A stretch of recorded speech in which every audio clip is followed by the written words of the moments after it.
Just looking down the list, I think that's just about all we have for you. Broadcasting from Central Merseyside. 3 radio stations, 3 choices of listening. The first one was Radio City, Liverpool's commercial radio station. The second, Radio Merseyside, the BBC's local station based in Liverpool. But it's the third one which was most interesting because it's a whole new phenomenon in the northwest over the last 2 years. That was the sound of MAR, Merseyland Alternative Radio, a pirate land-based station which operates every weekend here on Merseyside. The old 60s hit, Atlantis by the Shadows, played out as a signature tune every hour on the hour, means that from an 18-storey block of flats, another weekend of broadcasting has begun for one of the Northwest's biggest alternative radio stations. From a bedroom studio, disc jockey and cell-style station manager John Dwyer is back on the air.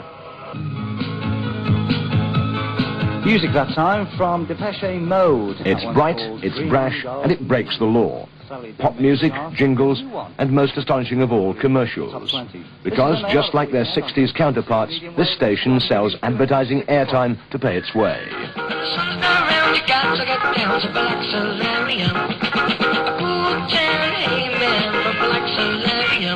The resemblance to Radio Caroline, Radio London, and the rest is more than just coincidence. Where they fought to break down what they saw as a BBC radio monopoly, the new so-called free radio stations say that 20 years on, they're now fighting to overturn the monopoly of the Independent Broadcasting Authority, who control commercial radio in Britain. Illegal broadcasting, say the pirates, is the only way to prove there is a demand for their kind of radio.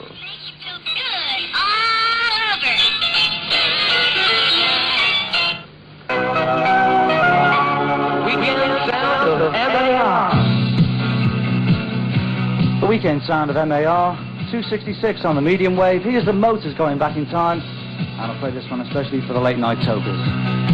I think there is a need for stations other than BBC and government stations to broadcast music.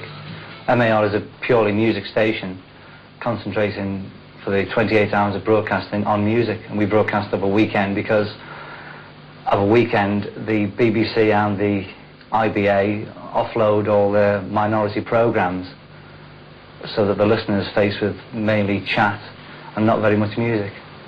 MAR is on the air simply to play music at a time when other stations aren't catering for the listening public. Another tall block, another studio. But commercial radio executives in Liverpool were remarkably coy. They didn't want to discuss their pirate rivals.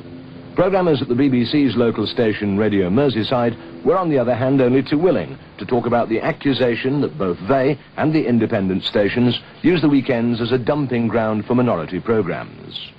Well, as far as commercial radio is concerned, it seems to me commercially understandable that they would put out their minority programs at times when there is not a peak listening audience. Commercial radio is in the business of making money, and they want to attract the biggest audience they can at the major times of the day, at the main times of the day. So it seems to me totally obvious that you will put out those programs which are of minority interest at times when the peak audience is not going to be listening. So I can understand the commercial radio's point of view in doing that. However, the same criticism cannot be levelled at Radio Merseyside, because we in fact put out minority programs at peak listening times of the day. And we're constantly doing this, so that criticism is again unjustified. Merseyland Alternative Radio. So, while the BBC and the independent stations face their Saturday and Sunday audiences with a mix of pop and minority interests, alternative radio gears itself up for another weekend of all-music broadcasting. What's more, on Merseyside it boasts the only woman disc jockey, 27-year-old schoolteacher Anne Stan, who's in no doubt that the existing stations have failed the community.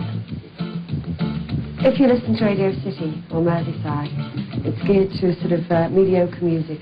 For example, say Barry Manilow, things like that, all day. You just get an occasional programme where it just has sort of local bands, new music, whereas we sort of try and provide that most of the time. So where they fall down, we pick up, really. That's a totally unjustified criticism. BBC Local Radio, and Radio Merseyside in particular, constantly reflects the interests and the needs of the community. We do a wide range of programmes during the 100 hours that we're on the air each week.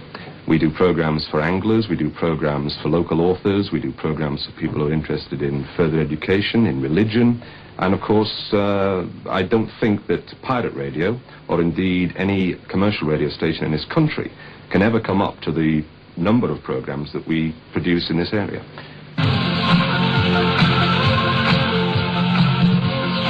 Well, that was We Are Glass, and that was Gary Newman. That was The studios of alternative radio stations are of necessity makeshift, moving as they do from one tower block like this to another to avoid detection.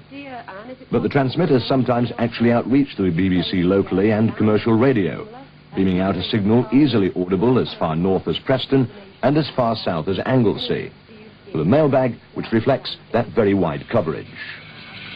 Well, the programmes are part recorded, part live. In the week, it takes 5 days to organise the 2 days of broadcasting. 10 DJs and about half a dozen other people, backup people, who make the station possible. It's very much run on the same lines as a normal radio station would be, with self-censoring. Programmes are recorded, various letters are sent in to be included, and we broadcast over a weekend from central Merseyside. That's central Merseyside. And that's the brand new one from a band called Ski Patrol. Don't forget, I've got a badge of this band. Nighttime sounds from MAR.